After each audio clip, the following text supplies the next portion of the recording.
Welcome everybody, this is Mr. Retrobred on YouTube. We are going to do a top 10 tips and tricks of StoneShard. And if you want to see any more videos like this in the future, please consider subscribing.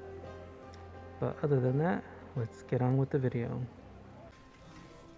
Tip number 10. Did you know you can attain early game jewelry and weapons by simply talking to 3 certain NPCs in town?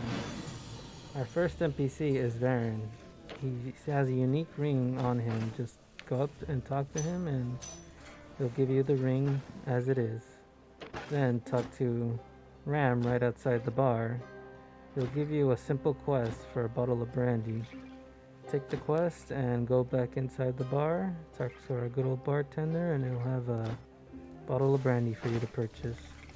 Once you have your hands on one, just give it to him and he'll give you the free blue necklace. Easy as that. Lastly, for our last NPC, he's inside the guard barracks right in front of the door, sitting by the bench. You can come up to him and ask for any weapon of your choice, depending on your class.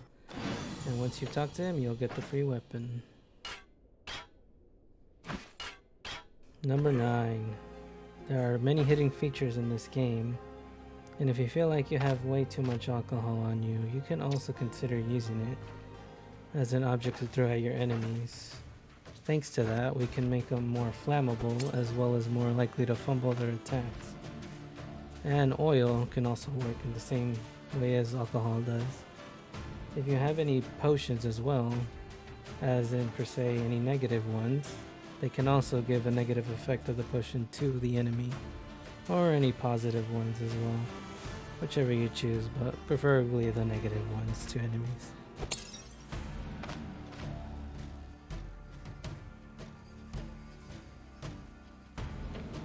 Number 8. Do you feel like you're not getting the most amount of money from most of your items in one vendor? As an example, Geralt here, he'll give you the most bang out of your buck for any books out of any other vendor in the game.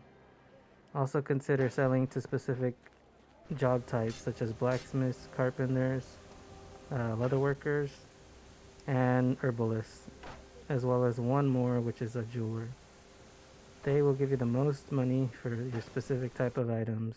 As an example, metal is good for blacksmiths, anything wood, carpenters, anything leather based, cloth, your tailors will want them. As for herbalists, they prefer to buy drugs or any medical items you may have lying around, so always consider them if you have any of those items. And lastly, jewelers. They'll take any rings, earrings, and shiny objects basically as a big reward for anyone who sells it to them. Number 7. Did you know that you can throw berries at any kind of enemy if they haven't seen you as a way to aggro them? As an example here, I'll be throwing a couple berries at the wolves who haven't noticed me yet. And the second I throw them, they're gonna start chasing me. Always keep that in note if you have no range or any kind of weapon to hit them from afar. This is a melee weapons user's best friend. Number 6. Always consider talking to the NPCs in the early game towns as well as any other towns, since they can always give you side quests to do when you're running out of contracts. Most of them will just want pelts, weapons, or herbs in the early game town like Osbrook. Consider doing them in order to get some early game money, some medication, and rep. If you're in Bryn as well, there's some secret quests that you can get specific items to open up only after you completed them. Consider talking to the clothier, the carpenter, and the blacksmith in the guild quarter section of Bryn. Each one will want a respective item or bribe. Specifically for clothier, he'll want 2k coin, and the carpenter wants a ruby, as well as the blacksmith wanting golden candle holders, ink pot, and some elven ice. If you feel like the requests for them are outrageously too expensive, There is another option, and that's the recommendation letter from the Bryn contractor. He can give you a specific letter, just make sure you give the letter to them beforehand before taking any quest, and it should be reduced. Number 5. The game has a reputation system. Each contract or side quest you complete give a rep to this system depending on what you took the quest from. Like an example, Bryn here will give you 250 each a contract. And once you get to certain limits like 3,000 and 5,000, you'll get more bonuses depending on them. The most you want to go for a rep is 5,000 since 6k doesn't give you anything. Each rank will give you a specific perk depending on the amount you have, like I said earlier. At max 5k you get tier 3 favorable prices, tier 2 better loot, and tier 2 wide selection. Number 4 has to do with tips that certain NPCs and villagers can give you out in the world. Always consider talking to NPC for a dialogue option of rumors or heard anything interesting. This will help you discover hidden locations and help your map filling up any lost or unknown areas. As well as thanks to the system of the survival update, you can now get XP depending on what you find. A flat based amount of 100 and more depending on your XP gains.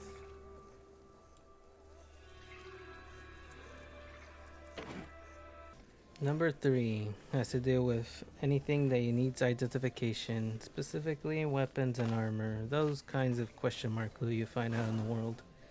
Ever feel like you have too many lying around and you just don't have enough identification scrolls to use them? Well, here I have a tip for you. Consider using cleansing scrolls, the other type of scroll that's in the game. They can also help you identify the item, but at the cost of the enchant. But in all honesty, it's honestly worth when most of these enchanting items are either cursed or lacking in enchants. But if you do want the enchants on the item, do consider the identification. And as an added bonus here, consider going to the Willow Tavern in the woods. It's usually up north of Manshire, but keep looking around and you'll find it. There's a vendor there that is willing to buy any and all cursed items for a good price if you want to save up on identification scrolls.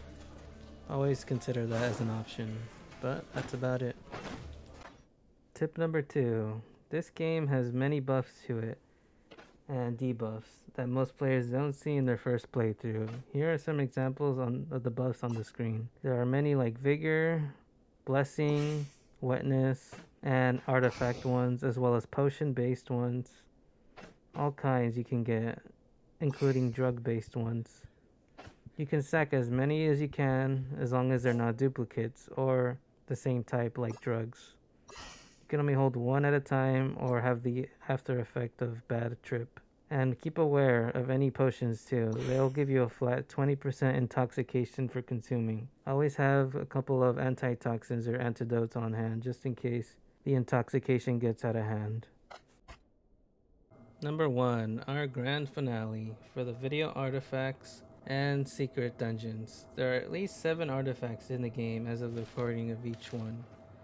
Has a unique effect and buff they can give you. As an example, the ones I currently have is Nikos of Arpheo, Astro Blade, giving the player clear vision for 2,800 turns, boosting crit, accuracy, vision, range, and the Funeral Max, giving the wearer a chance to cheat death for 1 day. Always consider looking out in the world for any hidden dungeons like Outpost Ravewort or Undead ones. There are a total of at least 4 of my knowledge, but any world can generate any amount, so always keep an eye out in the world or go exploring.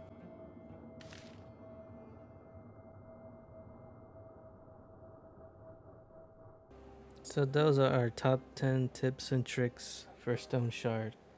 Consider following us on our Twitch channel at Mr. Retrobed, or consider following this channel and subscribing. But if you guys want to see anything more in the future, consider liking and all that. And hope you guys enjoy the rest of your day.